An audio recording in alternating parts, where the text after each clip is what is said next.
Alright, so you've got your character created already.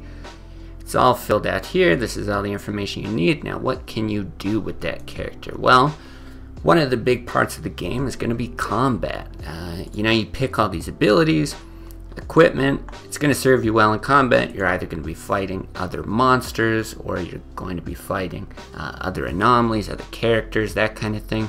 So, how does it work? Well, let's say that this is our character here, right? I'm using these values. 60, this blue bar, I'm going to pretend is spirit. Very easy to manage online here on Roll20. Highly recommend it, though other sites will work just fine. So because we've got 60 spirit, 60 stamina, measuring this as spirit and stamina. Now, at the start of combat, what we're going to look at is initiative. So you're going to create a list, maybe a notepad, or you could do it within the app, whatever you want, of who goes first. So if I've got 2 initiative, and this character's only got 1, and this character's got 0, well, I'm going to go first, they're going to go second, then they're going to go third. Now, I can, if I want, choose not to take my action, and then act at a later time if I want. So maybe I start really far away, and I'm like, well, I don't want to move all the way over to here. Instead, I want them to come towards me. So I'm going to delay my turn. Maybe they move up towards me, and then I say, okay, I want to act. Now I can do stuff because they're closer. You can always do that with initiative. You can't carry that over to the next combat round, but you can do it anytime that you're ahead of anyone in the turn order. But what does a normal combat round actually look like? Well, you've got 2 actions, and those 2 actions can be pretty much anything until you start getting really flexible with the rules, I guess. So any one of these attack abilities, that's going to be 1 action. Any recovery ability is 1 action, and any weapon ability is 1 action. Weapons are just there to give you additional options for abilities you can use, as well as adding damage to them. So let's just take a look at an example turn. So right now I'm 3 spaces away from both of these characters, and each one of these spaces represents about 20 feet across, give or take, and there can be some things here in the terrain blocking us off or whatever. So I'm going to look at my actions, and I'm going to say, well, I don't have anything with a range of 3, so that's not very helpful. So I'm going to take my first action to move. Just like anything else, moving 1 space is 1 action.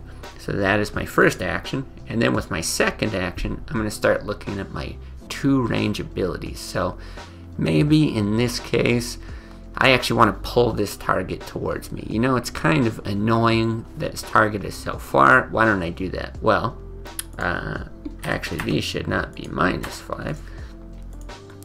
Instead, to pull, it's going to cost me 5 resource, and I'm going to do 5 damage. So what does that look like? Let's go here. Let's decrease my own spirit by 5. So I'm now at 55 out of 60. I can pull the target towards me, these 2 spaces, just as it notes, and I'm going to deal 5 damage. But because it's a single target ability, and I have +2 bonus from my weapon, I'm actually going to deal 7 damage. So I'm going to deal 7 spirit damage, and that would be my turn. Now, let's just imagine the other 2 characters go. The combat basically looks the same. It comes back to me. Let's look at some of these other abilities. So if we're under spirit, it's always going to be taking our spirit as the resource, and it's always going to be dealing damage to their spirit. Same goes here for stamina. So maybe I want to slam the target. Well, that's going to take 20 of my stamina this time, but it's going to deal 40 plus the 2, which is going to bring them down to 18 stamina. Now, once a character drops to 0 spirit and stamina, they're no longer able to fight, but they will recover on their own. Every single anomaly and monster in the game has the rest and focus abilities, which you can use. So let's say for my second action after slamming, I want to rest. I'm going to take 10 plus the recovery, which is 0, so it just happens to be 10, and I can go back up to 50 stamina. So even though you're out of combat once both drop to 0, once combat is all resolved, it's assumed that characters' wounds begin to heal, and then they'll kind of come back and be able to interact just as normal. So basically at the end of every combat, everyone's going to come back to life unless you've explicitly done something to kill them. So, you know, did you push a rock on somebody? Did you cut their head off or something like that? Of course, those are going to kill their targets, but otherwise they'll be coming back to life. And that's more for the players than it is for the monsters, because you don't want players constantly losing their characters. So that's kind of all we're going to be doing in combat. Is taking the 2 actions to do whatever attack, recovery, or weapon abilities that we want. But sometimes we're going to be doing something a little bit different. For example, maybe I want to climb a tree. You know, this character is going to move over here and try to climb this tree, or hide behind it. Or maybe I want to push this character, tackle them, something like that. All of these things are still going to take 1 action in the same way that an ability would, because they're just kind of a standard operation. But for those things, we're going to look at attributes and attribute checks. Now, we'll get into this in the next video, exactly what to do, but roughly it's going to be a comparison of values if you're doing it with someone else. So if I'm wrestling someone, I'm pushing someone, if my strength is greater than the strength of this character, I could push them back. Now, why would I want to do it here? Well, it's probably not a big deal, but maybe there's a lake running through this or something like that. I want to push them into the water or off of a cliff. I want to get kind of creative. All those things are acceptable. The same goes for the fact that these are 20 feet across. Well, you might have terrain that looks like this. You know, if I look at this tree, it's kind of in the same space but obscuring part of it. Well, we could both fit over here and we could both fight just the same, but let's say that this character has climbed up into the tree. Well, now as the GM, what is my decision going to be for attacks that are made with 0 range? Normally, they would have to be in the same space. I could use a 0 range attack. I could swipe with my sword and that would be just fine. But in this case, because the terrain dictates that, well, this person is up a tree, it wouldn't necessarily make sense for me to hit them with a sword. I would rule that as, well, you can't hit them with a 0 range attack. They're basically 1 range up in the tree. So taking little things like that into account in the terrain is also going to be important, especially for things where, yeah, water or a crevice is running through a space and they might not be able to reach the other targets like they'd normally be able to if they did share a space. The frequency. So any attack, right, you're going to have 2 actions per turn. Any attack that says unlimited, you can use twice in a turn. If it says once per encounter, it means over the entire course of the combat, you're only going to be able to use that ability once. And if you say something has a frequency of once per turn, it means that you can use that ability once out of your 2 actions per turn.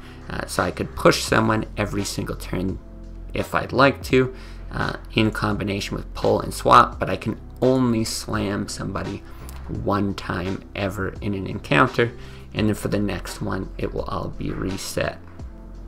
So one other thing that we're going to want to note here is how the damage is done to a number of targets. So very easy when we're just dealing damage to 1 target, but what about when it's all, or say we have an attack that deals damage to 2 targets? Well, you see it's denoted in a different way.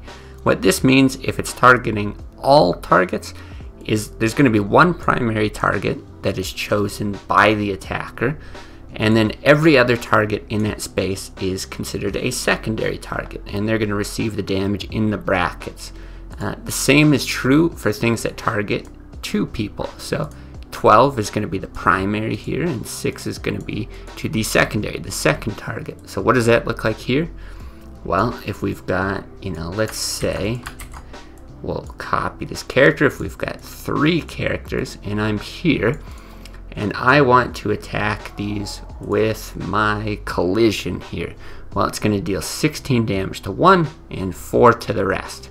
and we'll also apply this bonus for all target damage up here. So that would be 16 spirit damage here, plus the 2 that we get from this all target bonus, comes to 18 total. And then we don't get a bonus to the secondary damage, but we deal 4 over here. So both of these targets would then take 4 damage. You're just going to do the same thing if it's 2, right? Forget if this target is here. Whether they're here or not, you could choose this is the primary, this is the secondary, this is the primary, this is the secondary, any kind of combination there. But always look in these dual target and all target things for anyone that's going to target more than one opponent. So I believe that is it really for combat. Those are kind of the basics. You can of course get a little more creative with it. In those cases where you're pushing, shoving, doing kind of special things, I highly encourage doing that. But this will be enough to get you started and start running your games.